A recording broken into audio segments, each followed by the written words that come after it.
in this quick review, we're going to look at some electrophilic additions.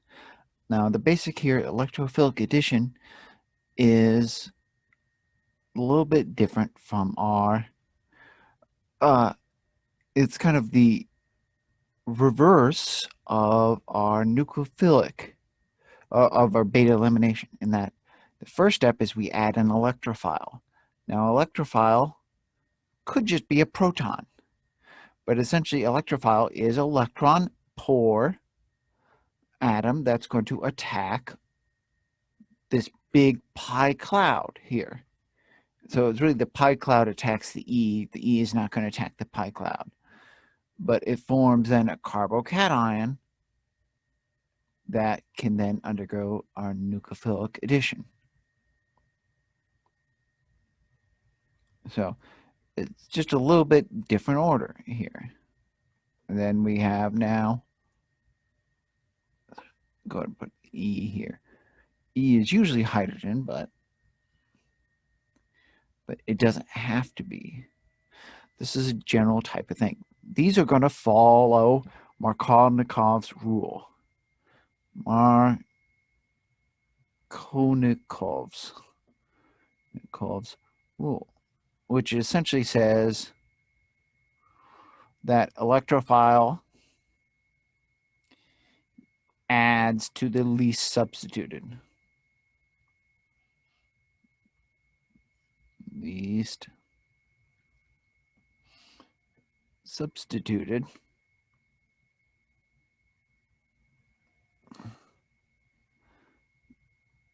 carbon. Once again, if the side shaft was the poor gets poorer, this one, the rich get richer.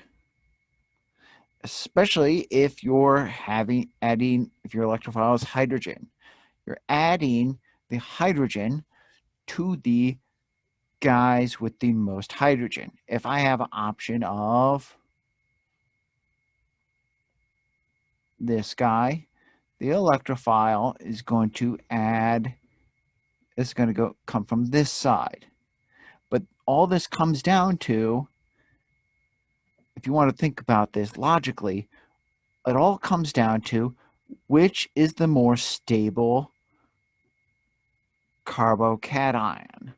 Is it going to be this guy, a secondary carbocation, or this guy, a tertiary carbocation? Which one of the guys is more stable? And it comes down, a tertiary carbocation is more stable. And for that, with that in mind, the electrophile is going to add so as to generate the more stable carbocation. Why is this more stable? Well, remember that carbon has a lot of electrons. When we have a carbocation, adjacent carbons are going to be able to donate electron density into there. So a primary carbon only has one adjacent carbon to donate. A primary cation only has one adjacent carbon to donate electron density in. Tertiary obviously has its 3. So we have there. Now,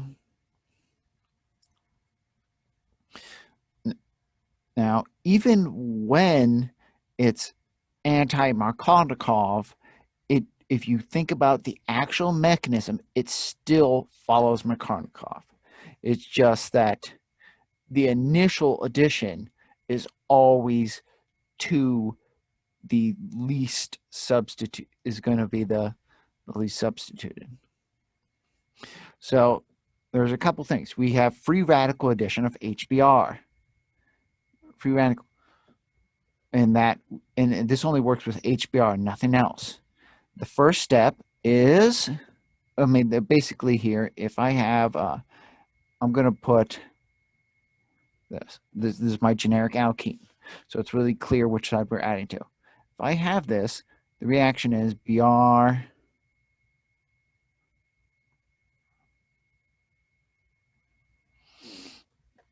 This is AntiMarkovnikov. I call it AM. But why? Why is this AntiMarkovnikov? How do you do it without memorization? The first step is you use a proxy radical. When you heat up a peroxide, it's going to break into RO dot. Two of them, in fact. And these two RO dots, this RO radicals, will react with HBr. Now, which is more stable? Hydroxyhalide or a alcohol? So what is this radical going to attack? Well, it's going to attack the alcohol. It's going to form the alcohol. So you're going to remove the proton and, well, hydrogen to create a hydrogen radical, a bromine radical. Now this bromine radical, once it's formed, will add to our alkene. It's going to hit this pi cloud. This bromine could either swing to the more substituted side or the less substituted side. And once again, because it's AntiMarkovnikov, it's always going, the initial addition is always going to be to the least substituted side. If I got a choice of this radical, radical is more stable on a tertiary carbon than it is on a primary carbon or a secondary carbon. So this bromine is going to attack right here. It's going to strike right there. And that's where we get our initial addition. Radical.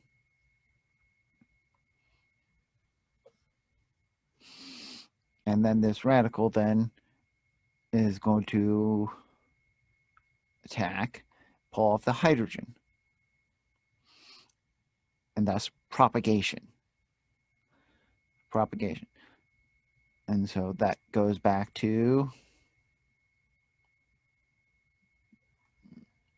start again.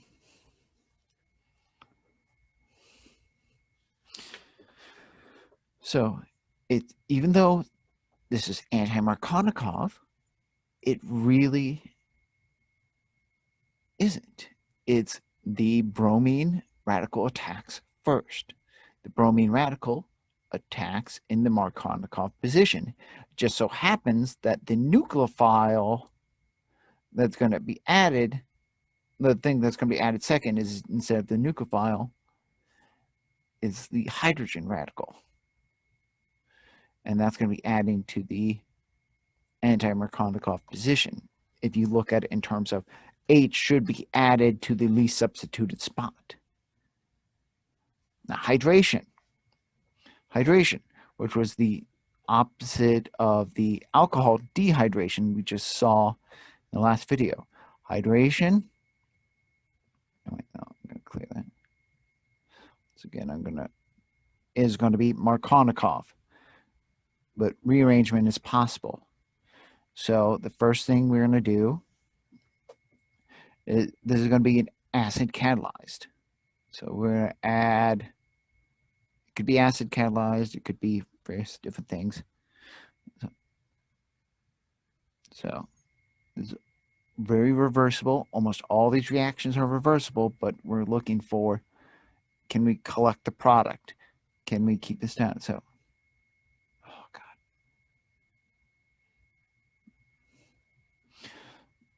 We want to make a carbocation, so we're going to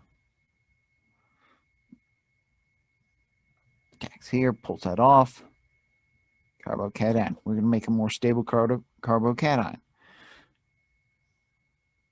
Then the water is going to be our nucleophile. A weak nucleophile, mind you, but arrow. I got to get used to it. The electrons do the attacking. The cation doesn't do the attacking.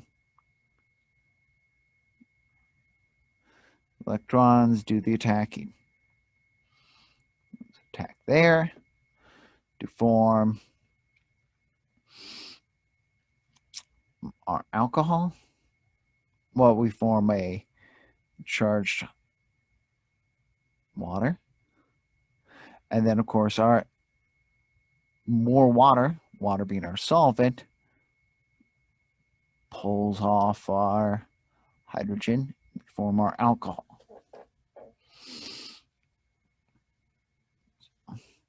Rearrangement is possible in here with that carbocation.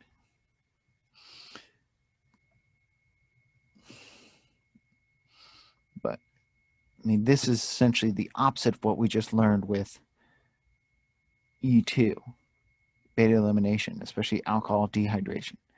We can do this one way or the other. We can favor one way or alcohol dehydration. Usually you use a strong acid like sulfuric acid and some heat.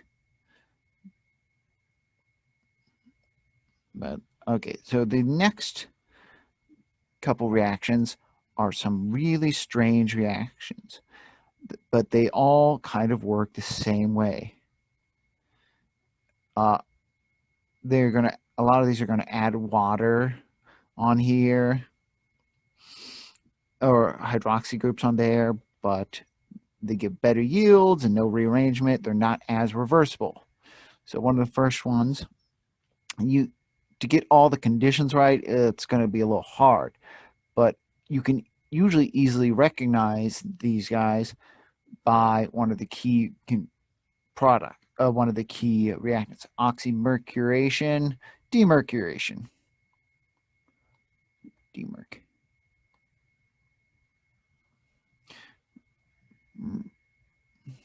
Mercuration. So basically saying we add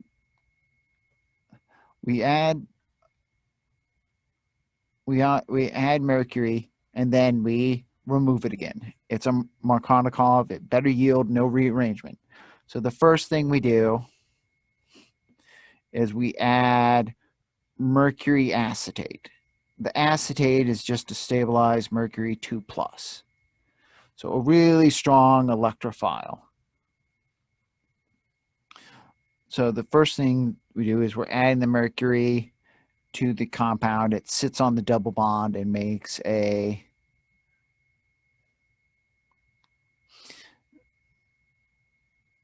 kind of a three-membered ring. At this point, we add in water. Water is going to be our addition here. It's going to swing over which one of these guys is going to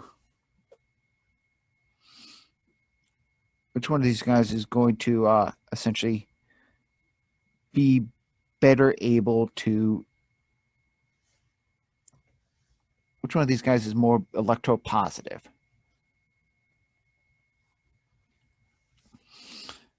So one of these guys is more electropositive. Well, this guy has,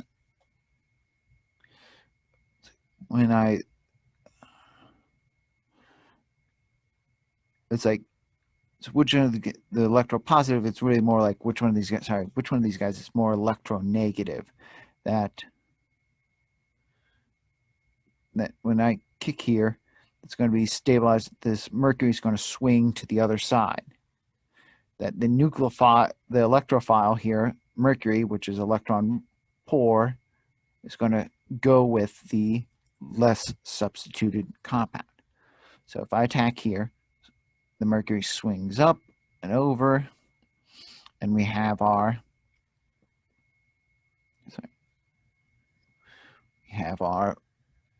next intermediate. Now, and we're going to use with some water, and we're going to lose a hydrogen. But essentially, the first step puts on an alcohol, and we have a mercury acetate. The second step, we use sodium borohydride, a common reductant. Sodium borohydride, we'll get to add hydroxide. and the hydroxide is going to be later to like kind of neutralize the rest of the sodium borohydride. But the sodium borohydride adds a hydrogen. It's going to add a hydrogen nucleophile to here, kicking off the mercury and neutralizing it. So you do this, you're going to get what?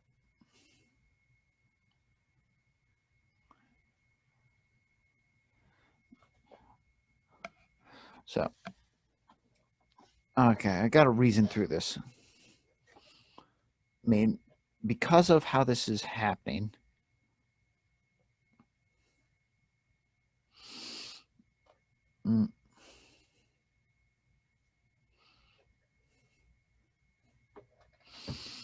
but because of the fact we're adding a H negative, it's we end up having a Markovnikov addition. Because of how we add this, we add the mercury here across the double bond, and we kick it off. It goes to the what? Lesser substituted carbon, and from there we kick that off with a hydride. Now, of course, this water could be replaced with alcohol to form an ether instead of the alcohol product.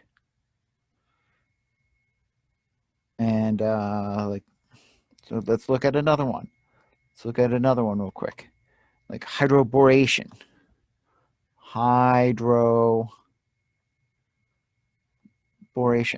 This one is AntiMarkovnikov, and it's a syn addition, especially in the case of, say, like in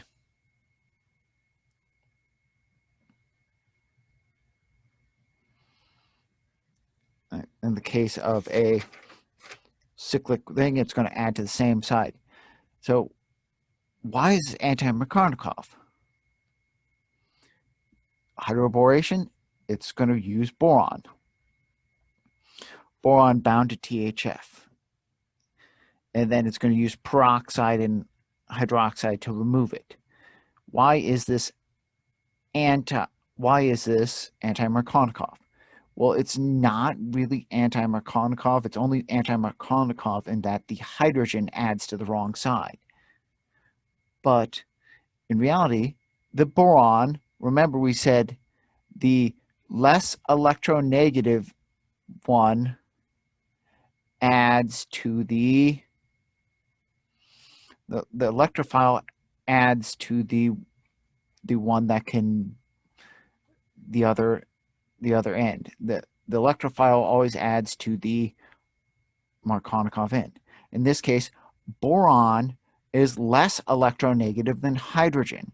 So as we add here, this is attacking the boron, and then the hydrogen is going to go to the other side. So in this case, as we add this,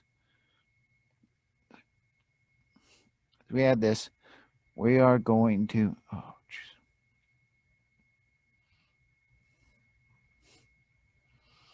B H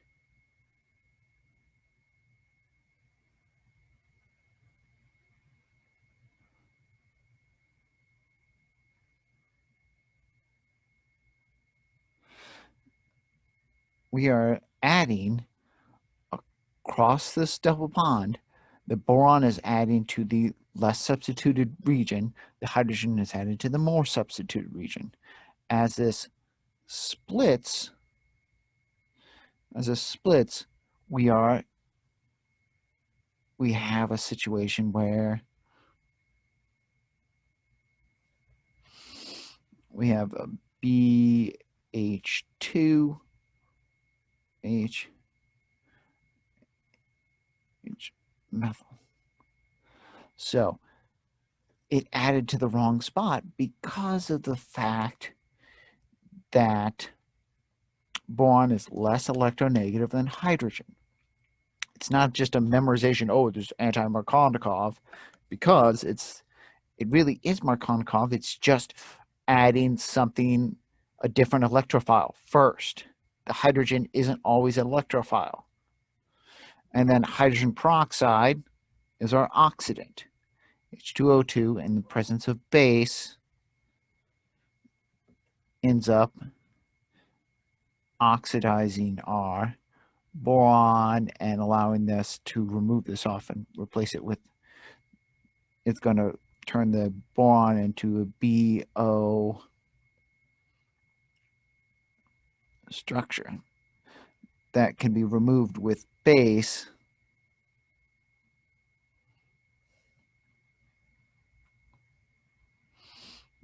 in the presence of the base. It's this going to be replaced.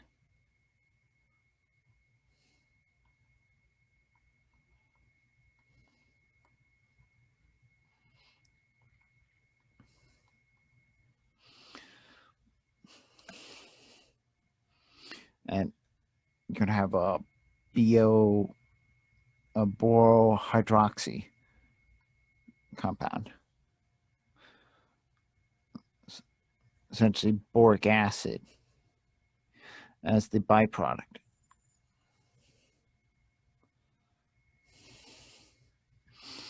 So, but what does it happen? It goes through the same thing. Now, you notice that in most of these things, we went through some sort of ring. We went through a ring with the oxymercuration, demercuration. Well, if we do halogen addition, it's going to go through the same kind of three-membered ring. Halogens can act as electrophiles in the case of, in the case of like large polar ones like say bromine.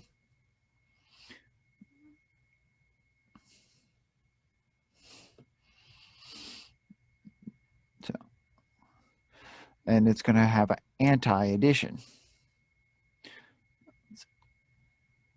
In this case, we have the ring, attacks here, we kick this off.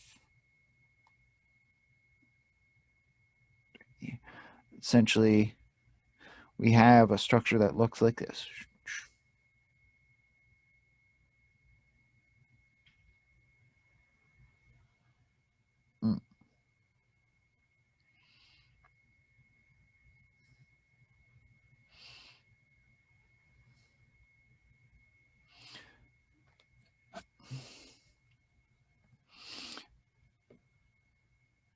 We have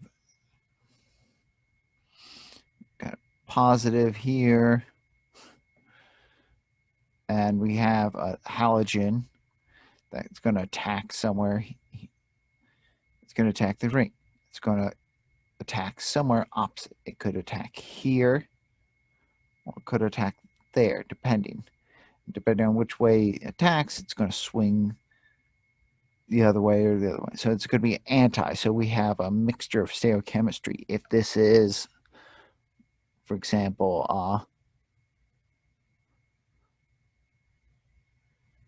unsymmetrical cyclohexane, you're going to have a mixed stereochemistry here.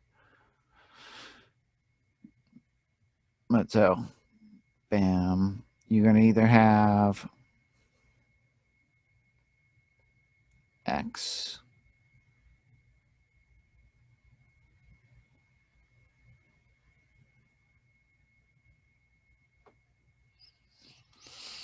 or the other way around. And of course, you could do the same thing with a halohydrin. Halohydrin, essentially, from that same intermediate, instead, add water. Add water at the second point, and as that ring opens, you have a hydroxy halide, essentially. And this one follows Markovnikov addition, that the water will add to the lesser substituted, will add to the greater substituted position. That.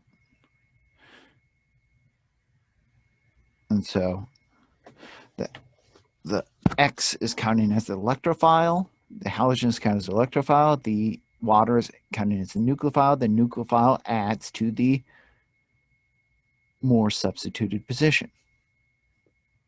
So you'd have, in this case, there's not really a more substituted position. It would have OH minus, well, OH there and halide up there. But so these guys are essentially following all the same steps in that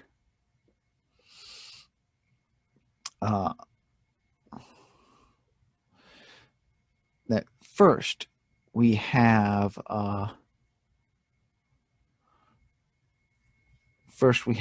electrophilic addition to the Markovnikov position. Then we have nucleophilic addition to the AntiMarkovnikov space. It just depends on when the hydrogen is added. If the hydrogen is added first, then we have our Markovnikov. If the hydrogen is added last, then it's AntiMarkovnikov. Sometimes it depends on whether hydrogen is acting as a nucleophile or electrophile. Sodium borohydride, we have electrophilic hydrogen, but it's added at the end. We added mercury, then water, and then cleaned up the mercury with sodium borohydride. The boration, we added boron and then hydrogen, and then cleaned up the boron by making it a hydroxy group. The halohydrogen, we added the halogen and then water. But in the radical, we added the bromine and then we added the hydrogen. So the second guy is always added at the AntiMarkovnikov. It just so happens sometimes the second guy is a hydrogen.